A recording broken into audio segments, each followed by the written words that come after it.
Good afternoon. I'm Winnie, and I'm the co-founder of Giventure, a mobile app that personalizes, localizes, and gamifies community service. And that works. All right. Yeah, ready. This is Test. Can't hear you. All right. I'm here today to re-perceive philanthropy and to tell you what that means for all of us. Just as technology has altered the way we go about daily life and go about philanthropy in general.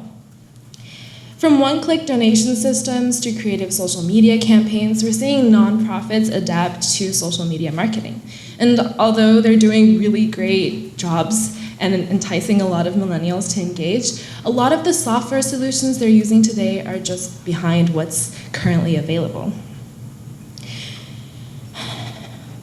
For a sector whose new audience of millennials like to move fast and break things, the old ways of giving back are just not enough.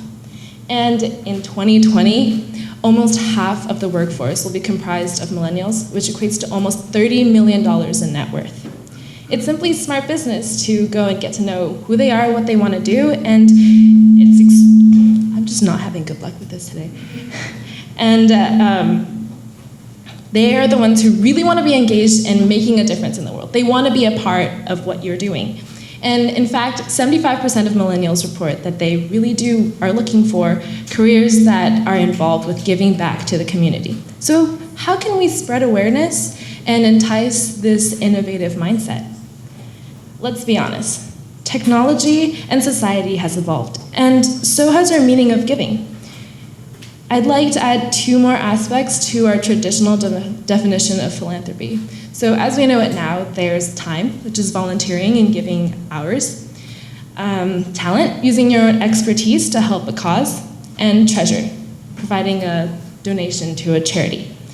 In addition, voice and network are extremely important to millennials, our employees, and our constituents. The power of voice remains vital, and millennials admire donating their voice as is that bothering you? Yeah. All right. And millennials really want to donate their voice as a tangible form of philanthropy. From an extra tweet, Facebook like, or share, they're the social media megaphones of your organization, which brings us to network. Friends of your audience represent a set of consumers 34 times larger than your actual audience. So how many of you guys have a contact book? Or how many friends do you have on Facebook? Followers are on Twitter, Instagram, LinkedIn, and then multiply that by so many more. The power of an average human being is being potentially compounded insanely. And in a world of instant gratification, social media is becoming the platform for seeing your effects in real time rather than weeks, months, or years in the future. Embrace the social media and see where your message goes. Let's look at some interesting technology that philanthropists and charities have been taking advantage of. The UNICEF Tap Water Project. Download the mobile app, turn it on, leave it on your desk for 10 minutes and don't touch it. That provides a whole day of water supply to a child in need. Then I'm sure you've heard of the ALS Ice Bucket Challenge, which increased their $2.6 million of donations from the previous year to $88.5 million.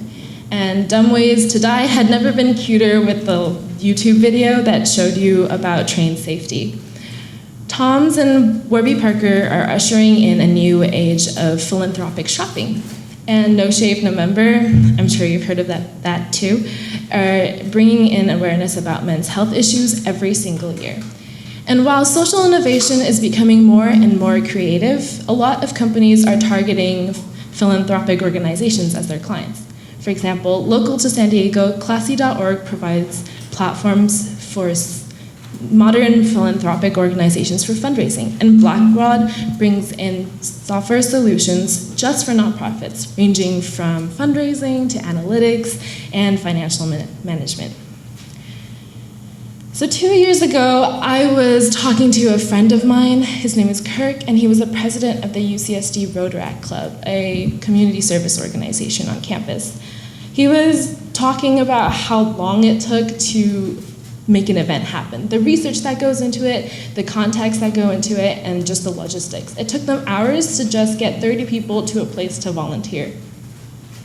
And I found out that that's not just a problem for clubs on campus, but for nonprofits as well. They're doing a lot of things manually and not taking advantage of the wonderful technology that there is right now. And I began to wonder, what about big businesses? Companies like Microsoft and Yahoo have social giving goals as well, and they're not reaching those. They're manually collecting hours from their employees and still not reaching their goals. So I was wondering, why aren't people volunteering? Is it because they just don't want to? Are we just terrible people? I found out after asking a lot of native San Diego's people that it's not because we don't want to volunteer, but we don't have time. But my friends are averaging like 5 hours a weekend playing video games, scrolling Facebook, watching BuzzFeed videos. It's a lie, I'm telling you. So it's not because they don't want to volunteer, it's because they don't want to go through the process of finding an event, that Googling that deters everyone from doing anything at all.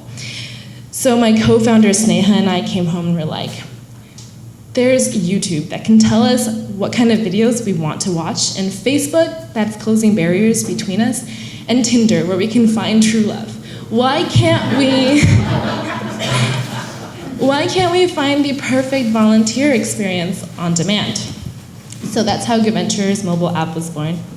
Our mission is to incite people to make change in their local communities and to overcome the barriers that volunteering brings. Our mobile app is 3 steps, simple. Enter your skills, interests, location, and integrate your calendar. And that's it. We'll be like, hey, look, you're free on Saturday, you like animals?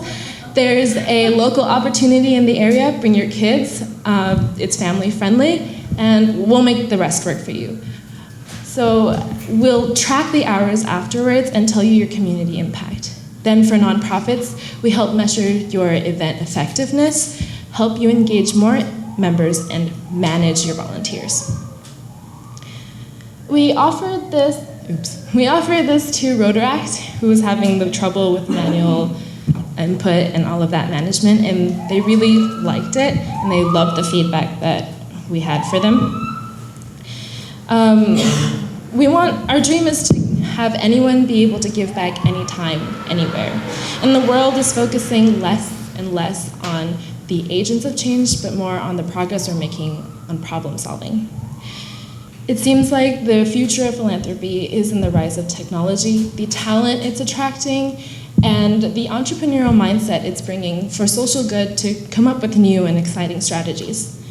First of all, though, we need to overcome the fear of failure. I get it. There's so much technology out there. Which one is the best? It's a time investment, and it's a monetary investment, and the pie is only so large. In the tech world, we're starting to destigmatize the negative feelings around failure. After all, about 3 out of 4 startups end up failing. And organizations are sometimes so afraid of appearing wasteful that they don't look into new initiatives. In fact, lots of organizations are not sharing their resources, and a lot of organizations are deviating from cool and new technology just because they're afraid of trying something new. But nonprofit doesn't mean you can't have a stable revenue stream or a cool business model, and for good doesn't mean you have to be a charity. If the social sector could destigmatize failure, and if organizations can come together and share what's working and what's not, we can all get together and grow the nonprofit pie, while quickly scaling impact and more effectively staying ahead of trends. And I am hopeful. It's not just philanthropy that's reorganizing itself, it's business and our culture. There's a new moral hunger, and social responsibility is no longer an activity, requirement, or exception. It's becoming ingrained in who we are in our daily routines. We've all come to realize that, one person, one organization, and one business can't solve the world's problems. There's just too many for that. But together, adapting with today's technology and the change it brings, benevolence as a business has a bright future, and the next generation of philanthropists to pave the way. Thank you.